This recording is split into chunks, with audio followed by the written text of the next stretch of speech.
Hi, my name is Brandilyn Tebo, and I am a speaker, a writer, a life coach, and a retreat host. And I've worked with hundreds of people to help them challenge the beliefs that they have about themselves and about life in order to live more passionately, peacefully, and freely. And now what I've found through my work with individuals is that the reason why people don't live lives that are totally inspiring to them is because they relate to the world as if it is a certain way, and they relate to themselves as if they are a certain way, and they relate to others as if they are a certain way, and then they're stuck with that limited perspective. So if I am friends with you and I think that you are selfish, I now am not free to be any way with you. I'm now stuck with you as this object that I think is selfish, and now all of my actions are going to correlate to the belief that you're selfish, and that's what we're stuck with, and nothing else is possible in our friendship. And the tool that I'm going to show you is one of the most invaluable tools for transformation that exist, and it is so simple. But when people get it, it radically changes their lives because they're now no longer stuck with themselves or others or the world being any certain way. They now have power to change their perspective anytime that it serves them to do so. So here it is. It's this one little picture. Now, many of you are probably familiar with this. It's an optical illusion, and there's actually two separate animals that are pictured here. Some of you might see a bunny, and some of you might see a duck. And now if you put two people in a room together, one who only sees the bunny and one who only sees the duck, these two people will fight with each other like nothing else. And they'll use evidence to support their claim. So the one who only sees the bunny will say, I don't understand why you think that this is a duck. You're so stupid. This clearly isn't a duck. This is clearly a bunny. And I'll show you why it's a bunny. It's a bunny because here's the nose, and here's the eye, and here are the ears, and it's facing this way, and it's obviously a bunny. Why are you so stupid? And then the other person who sees the duck will fight right back and say, no, you're the stupid one. Obviously this is a duck. It's a duck because that's the beak, that's the eye, and that's the back of the head, and it's facing that way, and it's clearly a duck, and you're the stupid one. And these two people, if they're unwilling to see the other person's perspective, will fight about this forever.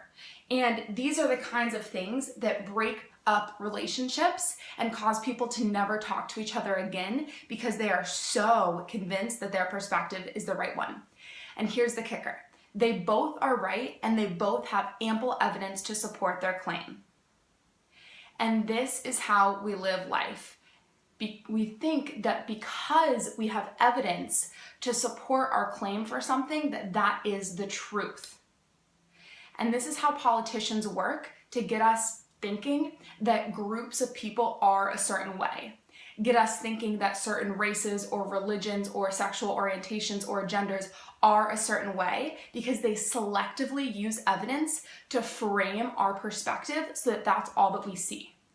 If I showed this to you and you've never seen it before and I said, oh, look at this bunny. Isn't this such a great bunny? See, look at its little nose and look at its little eye. Then you would never be able to look at this and see anything besides a bunny because you are already convinced that that's what it is and that's the only thing that you can see.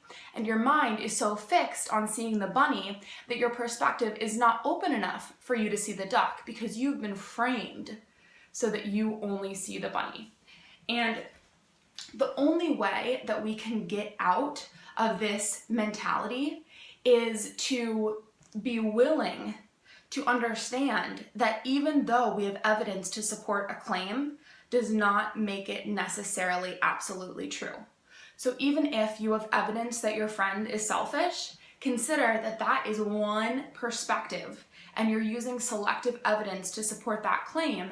And even though you have evidence, doesn't mean that that is what that person is.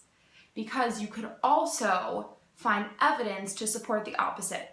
Even if it seems like you have way more evidence to support that this person is selfish, if you really look and if you're willing to look, and if you're willing to change your perspective, then you can also find evidence to support that maybe this person is actually generous.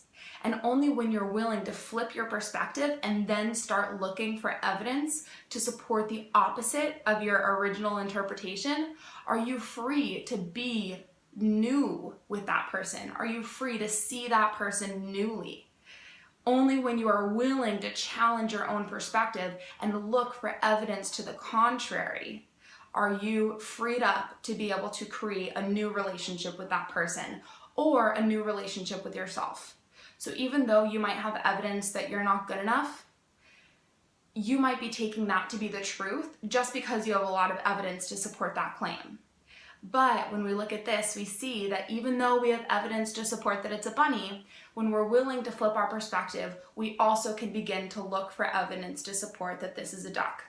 So start looking at your life like this. Anything that you think is a certain way, whether it's you or whether it's America or whether it's your friends or whether it's your institution or whether it's your family or your partner, whomever, start to consider that the way that you see them is not the truth, and that you had an instant reaction where you saw it one certain way and now you're stuck with that.